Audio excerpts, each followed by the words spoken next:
ब्रह्म सूत्र श्री हरि प्रसाद हरि कृष्ण दास गोविंद। गोविंदका जी, अध्याय 2, पाद 1, सूत्र 21।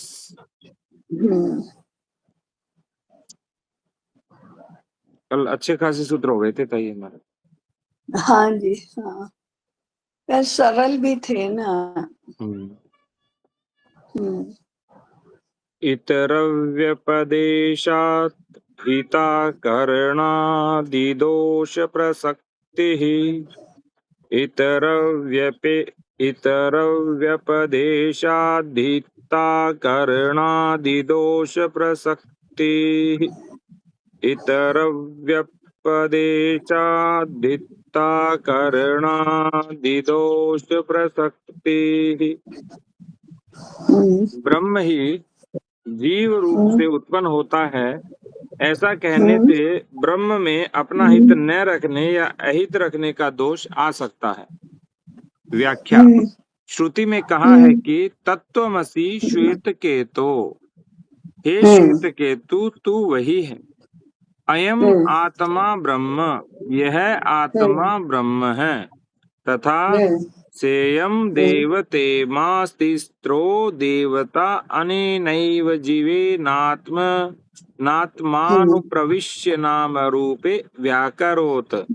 अर्थात इस देवता या ब्रह्म ने तेज आदि तत्व से निर्मित शरीर में इस जीवात्मा से प्रवेश करके नाम रूपों को प्रकट किया है। इसके अतिरिक्त यह भी कहा गया है कि त्वम स्त्री त्वम पुमानसी त्वम कुमार उत वा कुमारी। श्वेताश्वतरोपनिषद। तू ही स्त्री, तू पुरुष, तू ही कुमार, तू ही कुमारी है। इस वर्णन से स्पष्ट है कि ब्रह्म स्वयं ही जीव रूप से उत्पन्न हुआ है। इससे ब्रह्म में अपना हित न करने अथवा अहित करने का दोष आता है, जो उचित नहीं है, क्योंकि जगत में ऐसा कोई प्राणी नहीं देखा जा सकता जो कि समर्थ होकर भी दुख भोगता रहे और अपना हित न करे। यदि वह स्वयं ही जीव बनकर दुख भोग रहा है तो सर्वज्ञ सर्वशक्तिमान परमेश्वर का इस प्रकार अपना हित न करना और अहित करना, अर्थात अपने जन्म मरण के चक्र में डाले रहना आदि अनेक दोष संघटित होने लगेंगे, जो कि सर्वथा अयुक्त है। अतः ब्रह्म को जगत का कारण मानना उचित नहीं है। संबंध। अब उक्त शंका के निराकरण के लिए कहते हैं सूत्र 22, 2-1-22। अधिकम तु भेद निर्देशात्, अधिकम तु भेद निर्देशात्, अधिकम तु भेद निर्देशात्। किंतु ब्रह्म जीव नहीं अपितु उससे अधिक है, क्योंकि जीवात्मा और ब्रह्म का भेद बताया गया है। व्याख्या। बृहदारण्यकोपनिषद में जनक और याज्ञवल्क्य के संवाद का वर्णन है।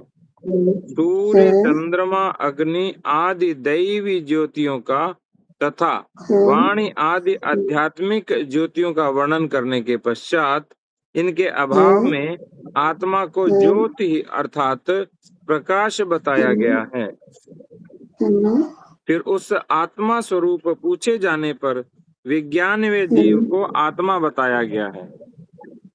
तदनंतर जागृत, स्वप्न तथा सुषुप्ति आदि अवस्थाओं के भेदों का वर्णन करते हुए कहा गया है कि यह जीव सुषुप्ति काल में बाहर भीतर के ज्ञान से शून्य होकर परब्रह्म परमात्मा से संयुक्त होता है। तत्पश्चात मरण काल की स्थिति का निरूपण करते हुए बताया है कि उस परब्रह्म से अधिष्ठित हुआ यह एक शरीर से दूसरे शरीर में जाता है। इस वर्णन से जीव और ब्रह्म का भेद स्पष्ट हो जाता है। इसी प्रकार छांदोग्योपनिषद में कहा गया है कि अनेन जीवे नात्मनानुप्रविश्य, अर्थात इसका अर्थ जीव रूप से ब्रह्म का प्रवेश करना नहीं अपितु जीव के सहित ब्रह्म का प्रवेश करना है। ये बहुत ही बढ़िया है कि जीव के सहित प्रवेश करना है, न कि जीव रूप में प्रवेश करना। ऐसा मानने से श्वेताश्वतरोपनिषद में जो जीव और ईश्वर को एक ही शरीर रूपी वृक्ष पर रहने वाले दो पक्षियों की भांति बताया गया है वह संगत होता है। एवं कठोपनिषद में द्विवचन का प्रयोग करके हृदय रूपी गुहा द्विवचन का प्रयोग करके हृदय रूपी गुहा में प्रविष्ट दो तत्वों जीवात्मा और परमात्मा का वर्णन किया गया है। श्वेताश्वतरोपनिषद में सर्वज्ञ और अल्पज्ञ विशेषण देकर दो अजन्मा आत्माओं जीव ईश्वर का प्रतिपादन हुआ है तथा श्रुति में जो परब्रह्म परमेश्वर को प्रकृति एवं जीवात्मा दोनों पर शासन करने वाला कहा गया है। इन सब वर्णनों की संगति भी जीव और ब्रह्म में भेद मानने पर ही हो सकती है। अंतर्यामी ब्राह्मण में तो स्पष्ट रूप से स्पष्ट शब्दों में जीवात्मा को ब्रह्म का शरीर कहा गया है। अच्छा। और मैत्रेयी ब्राह्मण में परमात्मा को जानने तथा ध्यान करने योग्य बताया गया है। इस प्रकार वेद में जीवात्मा और परमात्मा के भेद का वर्णन होने से यही सिद्ध होता है कि वह जगत का कर्ता धर्ता संघर्ता परमेश्वर जीव नहीं किंतु उससे अधिक जीव के स्वामी हैं। तत्वमसि अयम आत्मा ब्रह्म इत्यादि वाक्यों द्वारा जो जीव को ब्रह्म रूप बताया गया है वह पूर्व वर्णित कारण और कार्य की अनन्यता को लेकर है। परमेश्वर कारण है और जड़ चेतनात्मक जगत उनका कार्य है। कारण से कार्य अभिन्न होता है क्योंकि वह उसकी ही शक्ति का विस्तार है। इसी दृष्टि से जीव भी परमात्मा से अभिन्न है, फिर भी उनमें स्वरूपगत भेद तो है ही। जीव अल्पज्ञ है, ब्रह्म सर्वज्ञ है। जीव ईश्वर के अधीन है, परमात्मा सबके शासक और स्वामी है। अतः जीव ब्रह्म का अत्यंत अभेद सिद्ध नहीं होता। अत्यंत अभेद तो हो ही नहीं सकता। जिस प्रकार कार्य रूप जड़ प्रपंच की कारण रूप ब्रह्म से अभिन्नता होते हुए भी भेद प्रगट प्रत्यक्ष है, उसी प्रकार जीवात्मा ब्रह्म से भेद है। ब्रह्म नित्य मुक्त है, अतः अपना अहित करना, अवागमन के चक्रों में अपने को डाले रहना इत्यादि दोष उस पर नहीं लगाए जा सकते। संबंध इसी बात को दृढ़ करने के लिए दूसरी युक्ति देते हैं। 2:1-23वां सूत्र। अस्मादिवच्च तदनुपपत्तिः अस्मादिवच्च तदनुपपत्तिः तथा जड़ पत्थर आदि की भांति अल्पज्ञ जीवात्मा भी ब्रह्म से भिन्न है। इसीलिए जीवात्मा और परमात्मा का अत्यंत अभेद सिद्ध नहीं होता। व्याख्या जिस प्रकार परमेश्वर चेतन ज्ञान स्वरूप आनंदमय तथा सबके रचयिता होने के कारण अपनी अपरा प्रकृति के विस्तार रूप पत्थर, काठ, लोहा, सुवर्ण आदि निर्जीव जड़ पदार्थों से भिन्न है, केवल कारण रूप से उन वस्तुओं में अनुगत होने के कारण उनमें अभिन्न कहे जाते हैं, उसी प्रकार अपनी परा प्रकृति के विस्तार भूत जीव समुदाय से भी वे भिन्न ही हैं। क्योंकि जीव अल्पज्ञ एवं सुख दुख आदि का भोक्ता है। परमात्मा सर्वज्ञ, सर्वशक्तिमान, सर्वाधार, नियंता और सुख दुख से परे है। कारण और कार्य की अनन्यता को लेकर जीव मात्र परमेश्वर से अभिन्न बतलाए जाते हैं। क्योंकि ये अनन्यता का भाव इस रूप में है क्योंकि कार्य उस कारण से उत्पन्न होता है, इसलिए अनन्य है। भेद तो है ही, इसलिए ब्रह्म में दोष नहीं आता। वह अपना अहित करता है, वह हित अहित से ऊपर है, सबका हित उसी से होता है। संबंध यहाँ तक सर्वज्ञ सर्वशक्तिमान परमेश्वर को समस्त जगत का कारण होते हुए भी सबसे विलक्षण और सर्वश्रेष्ठ सिद्ध किया गया है। उसमें प्रतीत होने वाले दोषों का भी भली भांति निराकरण किया गया है। अब उस सत्य संकल्प परमेश्वर का बिना किसी सहायता और परिश्रम में केवल संकल्प मात्र से ही विचित्र जगत की रचना कर देना उन्हीं के अनुरूप है, यह सिद्ध करने के लिए अगला प्रकरण आरंभ करते हैं। अरे प्रकरण पूर्ण हुआ। अब छोटे छोटे हैं ताई, 2-2 3-3 सूत्र की, ये 3 ही सूत्र का प्रकरण था। हाँ हाँ हाँ और ये अध्याय 37 सूत्र का है ताई। अच्छा हम 24वें पर आ गए। हाँ अच्छा उपसंहार दर्शनानेति चेन्न क्षीरवद्धि चेत उपसंहार दर्शनात् न इति न ही क्षीरवत अर्थात दूध की भांति। उपसंहार दर्शनानेति चेन्न क्षीरवद्धि। यदि कहो लोक में घट आदि बनाने के लिए साधन सामग्री का संग्रह देखा जाता है, किंतु ब्रह्म के पास तो कोई साधन नहीं है, इसलिए ब्रह्म जगत का कर्ता नहीं है, तो ऐसा कहना ठीक नहीं, क्योंकि क्षीरवत अर्थात दूध की भांति ब्रह्म को अन्य साधनों की अपेक्षा नहीं होती। व्याख्या। यदि कहो कि लोक में घड़ा वस्त्र आदि बनाने के लिए सक्रिय कार्यकर्ता का होना तथा मिट्टी दंड चाक और सूत करघा आदि साधनों का संग्रह अवश्य देखा जाता है, उन साधन सामग्रियों के बिना कोई भी कार्य होता नहीं दिखाई देता, परंतु ब्रह्म को एकमात्र अद्वितीय निराकार निष्क्रिय आदि कहा गया है, उसके पास कोई भी साधन सामग्री नहीं है, इसलिए वह इस विचित्र जगत की सृष्टि का कार्य नहीं कर सकता। तो ऐसा कहना ठीक नहीं है, क्योंकि जैसे दूध अपनी सहज शक्ति से किसी बाह्य साधन की सहायता लिए बिना ही दही में परिणत हो जाता है, उसी प्रकार परमात्मा भी अपनी स्वाभाविक शक्ति से जगत रूप का स्वरूप धारण कर लेता है। जैसे मकड़ी को जाला बनाने के लिए अन्य किसी साधन की आवश्यकता नहीं होती, उसी प्रकार परब्रह्म भी किसी अन्य साधन का सहारा लिए बिना अपनी अचिंत्य शक्ति से ही जगत की रचना करता है।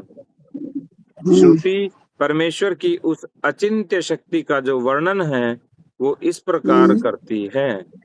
उस परमात्मा को किसी साधन की आवश्यकता नहीं, उनके समान और उससे बढ़कर कोई नहीं देखा जाता है। उनकी ज्ञान बल और क्रिया रूप स्वाभाविक पराशक्ति नाना प्रकार की सुनी जाती।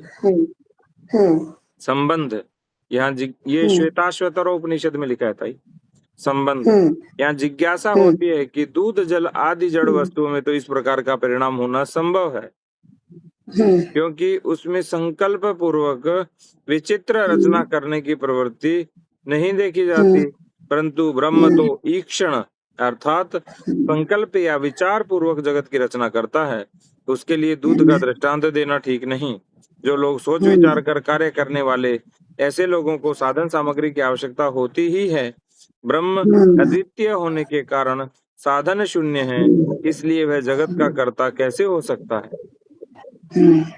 इस पर कहते हैं, आगे का सूत्र है ताई 25वां सूत्र। देवादिवदपि लोके लोक देवादिवत अपि देवादिवदपि लोके लोक में देवता आदि की भांति बिना उपकरण के भी कार्य करने की शक्ति देखी जाती है। व्याख्या। जैसे लोक में देवता और योगी बिना किसी उपकरण की सहायता से अद्भुत शक्ति के द्वारा बहुत से शरीर आदि की रचना कर लेते हैं, बिना किसी साधन सामग्री के संकल्प मात्र के मनोवांछित विचित्र पदार्थ प्रकट कर लेते हैं। देखिए, वाल्मीकि रामायण तथा रामचरितमानस में भरद्वाज के द्वारा भरत के आतिथ्य सत्कार का प्रसंग। कैसे भरत के कैसे भरत के अतिथि सत्कार का प्रसंग क्या है? ताई मुझे लग रहा है कि भरद्वाज जब जब वो आए तो संकल्प शक्ति से उन्होंने सब प्रकट कर दिया होगा। अच्छा अच्छा। हम्म आतिथ्य, भरत का आतिथ्य, मैं इसमें देख के बता देता हूँ भरद्वाज से। हम्म।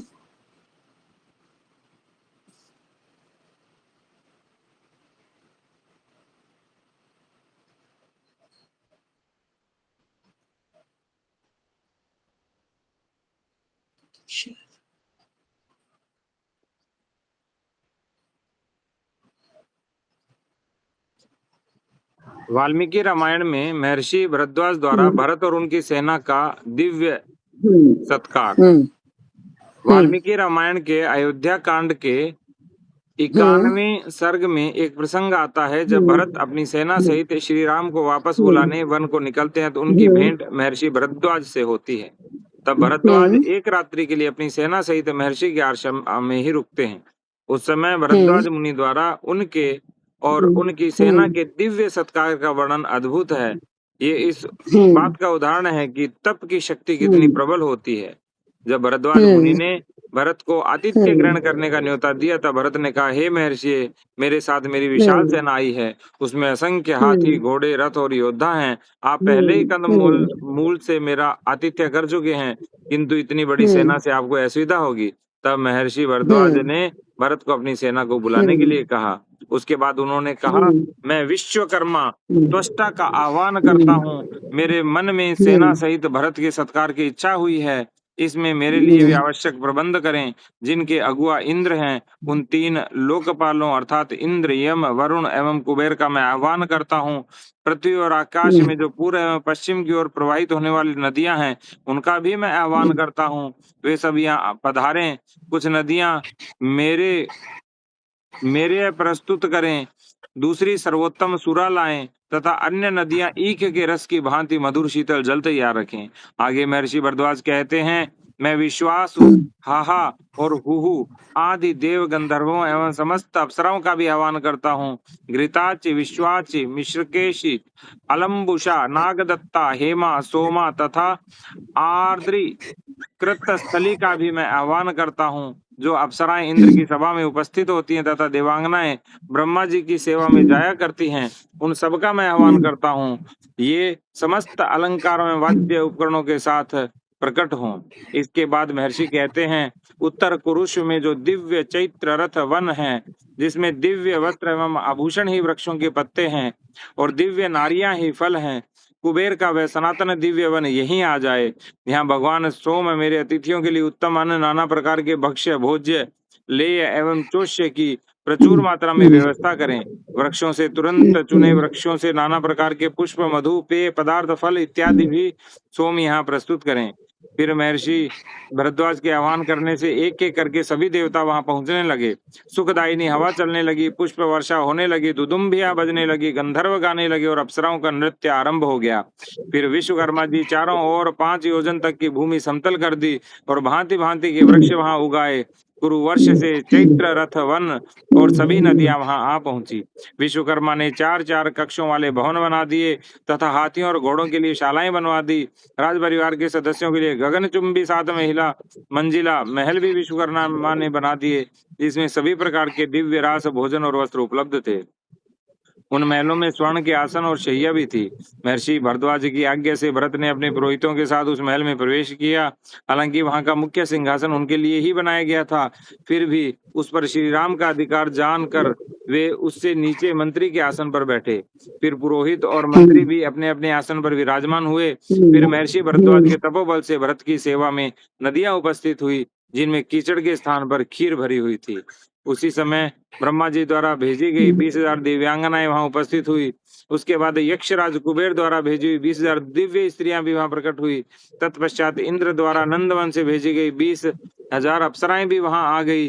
नारद, तुम्बरु और गोप नाम के 3 गंधर्वराज भरत के सामने गायन करने लगे और अलम्बुषा, मिश्रकेशी, पुंडरीका एवं वामना, ये 4 अप्सराएं भरत के समीप नृत्य करने लगी।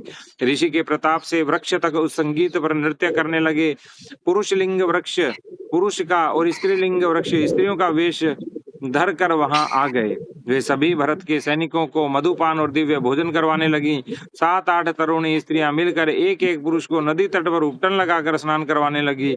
सुंदर तत्पश्चात सुंदर रमणियां उनकी पाद सेवा करने लगी और मधुर पेय पिलाने लगी। वहां उपस्थित हुए मनुष्य ने सभी हाथियों घोड़ों को भोजन करवाया और वाहन रक्षकों को सुस्वादु भोजन करने को दिया। सारी सेना उस दिव्य सत्कार में खोसी गई। उन सुंदर अप्सराओं का संसर्ग पाकर सैनिक कहने लगे कि वे न तो दंडकारण्य जाएंगे और न ही अयोध्या वापस जाएंगे। वे भरत और श्री राम को आशीष देने लगे, जिनके कारण उन्हें इस दिव्य सुख की प्राप्ति हुई। वे सब हंसते नाचते गाते दिव्य पुष्पों का हार पहनकर इधर उधर दौड़ते हुए कहने लगे, यही स्वर्ग है, यही स्वर्ग है। सभी सैनिक दास दासियां नए वस्त्र आभूषण पाकर प्रसन्न हो गए। सभी जानवर भी आकंठ भोजन कर तृप्त हो गए। वहां जहां उत्तम भोजन और ये पेय से भरे पात्र रखे हुए थे, वन में आसपास जितने कुएं थे उनमें स्वादिष्ट खीर भरी हुई थी। वहां भी गौएं कुछ समय कामधेनु के समान हो गईं और वृक्ष मधु की वर्षा करने लगे। सेना में आए निषादों और वनवासियों के लिए मधु की बावड़ियां प्रकट हो गई और तटों पर उत्तम विधि से पकाए गए मृग, मोर और कुक्कुट मुर्गे के मांस का ढेर आ गए। ये क्या है?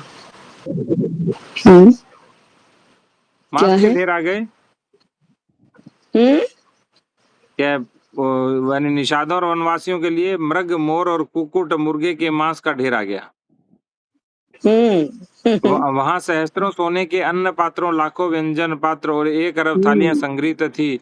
छोटे छोटे घड़ों में स्वादिष्ट दही, रस, दूध और शक्करों के ढेर पड़े हुए थे।